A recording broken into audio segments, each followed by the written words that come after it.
Vendre en ligne, tout le monde en parle. Mais est-ce qu'on peut vraiment gagner de l'argent sur Internet sans tomber dans le haram? La réponse est oui, à condition de connaître quelques règles que personne ne t'explique. Dans cette vidéo, je te donne le plan complet pour lancer ta boutique en ligne, étape par étape et 100% halal. Le commerce en islam, ce n'est pas juste autorisé, c'est une belle chose. Le prophète Mohammed sallallahu alayhi wa sallam était lui-même commerçant. Et on rapporte que le commerçant honnête sera parmi les prophètes et les gens sincères. Donc le problème n'a jamais été de gagner de l'argent. Le vrai problème, c'est comment on le gagne.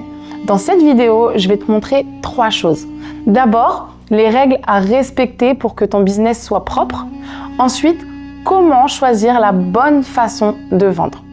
Et enfin, les étapes concrètes pour lancer ta boutique, même si tu pars de zéro. Reste jusqu'à la fin parce que la dernière partie, je vais te parler d'argent et de crédit. Et c'est là que la plupart des gens se trompent. Avant de parler de technique, il faut poser les bases. Il y a 4 règles qui rendent un business propre. Si tu les respectes, tu es déjà bien parti. La règle numéro 1, c'est de vendre ce qui est permis, ce qui est halal. Ça paraît évident, mais attention. Il faut se dire que tu ne peux pas vendre d'alcool. Tu ne peux pas vendre quelque chose qui touche au jeu d'argent. Pas de vêtements qui poussent à l'indécence. Rien qui ne sert directement à faire un péché. L'argent que tu gagnes doit venir d'une chose licite. La règle numéro 2, c'est pas de riba, pas d'intérêt. L'intérêt, c'est l'argent en plus qu'on fait payer sur un crédit ou qu'on promet sur un placement. En islam, c'est interdit. Et attention, ça ne concerne pas que les crédits. Il faut faire également attention aux découvertes qui te coûtent des frais et aux paiements plusieurs fois qui cachent des intérêts. On en reparle à la fin. Règle numéro 3, sois honnête et ne trompe personne. Le prophète Mohammed sallallahu alayhi wa sallam a dit « Celui qui trompe n'est pas des nôtres ». Donc, mets des vraies photos en place, des vrais délais de livraison. Ne fais pas de fausses promesses. Ton client doit savoir exactement ce qu'il achète. Et la règle numéro 4, tu dois pouvoir livrer ce que tu vends. En clair, ne vends pas quelque chose que tu n'es pas sûr de pouvoir donner à ton client. Vendre dans le vide en espérant que derrière ça suive. Ça, c'est un problème. Retiens bien cette règle, elle va être importante juste après. Maintenant, comment vendre? Je te présente 3 façons, de la plus simple à la plus solide. La façon numéro 1, c'est de vendre sans stock. On appelle ça le dropshipping. C'est très populaire parce que tu n'achètes rien à l'avance, tu vends et c'est ton fournisseur qui envoie le colis directement au client. Mais attention, c'est ici que la règle pouvoir livrer ce qu'on vend pose question. Le prophète Mohammed sallallahu alayhi wa sallam a dit « Ne vends pas ce que tu ne possèdes pas ». Du coup, beaucoup de savants disent que la vente sans stock classique, où tu encaisses l'argent avant même de savoir si le produit existe encore, pose problème. La bonne nouvelle, c'est qu'il y a des solutions. La première solution, te présenter clairement comme un simple intermédiaire qui touche une commission et pas comme le vrai vendeur du produit. La deuxième solution, c'est de travailler avec un fournisseur de confiance qui a vraiment le produit en stock et des délais de livraison garantis pour ne jamais vendre dans le vide. Comme les savants ne sont pas tous d'accord là-dessus, je t'invite à te rapprocher d'un savant, une personne de science pour pouvoir lui poser tes questions. La façon numéro 2, c'est le print on demand. Tu crées des designs, tu crées des dessins sur des t-shirts, des mugs, des posters, des sacs et ils sont fabriqués puis envoyés seulement quand quelqu'un commande. C'est plus clair parce que tu commandes une vraie fabrication et tu contrôles ton produit et ton image. La façon numéro 3, c'est ta propre marque avec du stock. Là, tu achètes vraiment tes produits, tu les possèdes, tu les gardes chez toi ou dans un entrepôt au début et tu les vends. C'est la façon la plus sûre côté religion parce que tu possèdes vraiment ce que tu vends et c'est aussi la plus rentable sur la durée. Ça demande un peu plus d'argent au départ, effectivement, mais tu construis quelque chose qui t'appartient réellement. Passons au concret. Voici les 6 étapes pour te lancer, même en partant de zéro.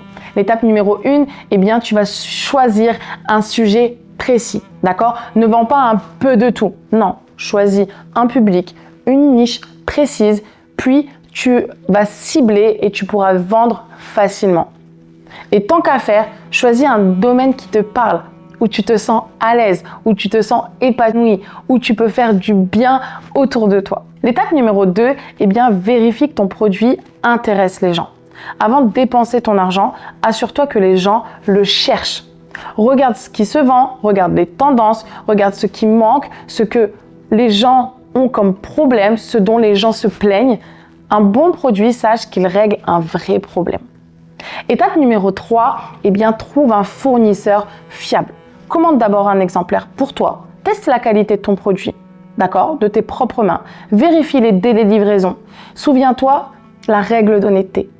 Tu ne peux pas promettre à ton client une qualité que tu n'as pas vérifiée toi-même. Étape numéro 4, crée ta boutique. Aujourd'hui, tu n'as pas besoin de savoir coder.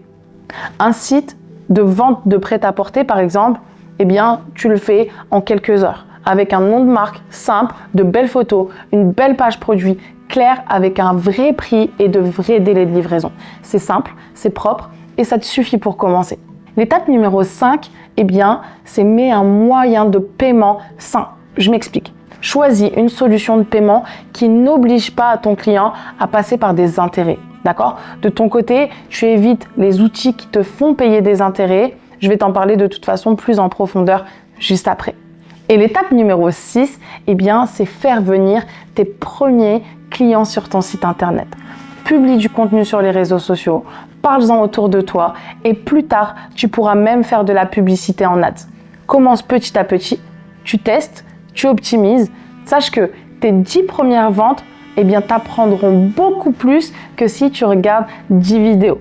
Gère ton argent sans intérêt. Voici la partie que la plupart des gens oublient et pourtant, c'est celle qui peut salir tout ton business. L'argent et les crédits. Premièrement, ne démarre pas ton business avec un crédit à intérêt. D'accord? Beaucoup se disent, allez, je fais un crédit, je le rembourserai rapidement. Mais l'intérêt reste interdit, même si c'est sur une petite somme. Et la bénédiction, eh bien, s'en va. Commence plutôt avec l'argent que tu as, même si c'est un petit peu. Vendre en ligne, ça a justement l'avantage de pouvoir démarrer avec pas grand-chose. Deuxièmement, méfie-toi des facilités qu'on te propose.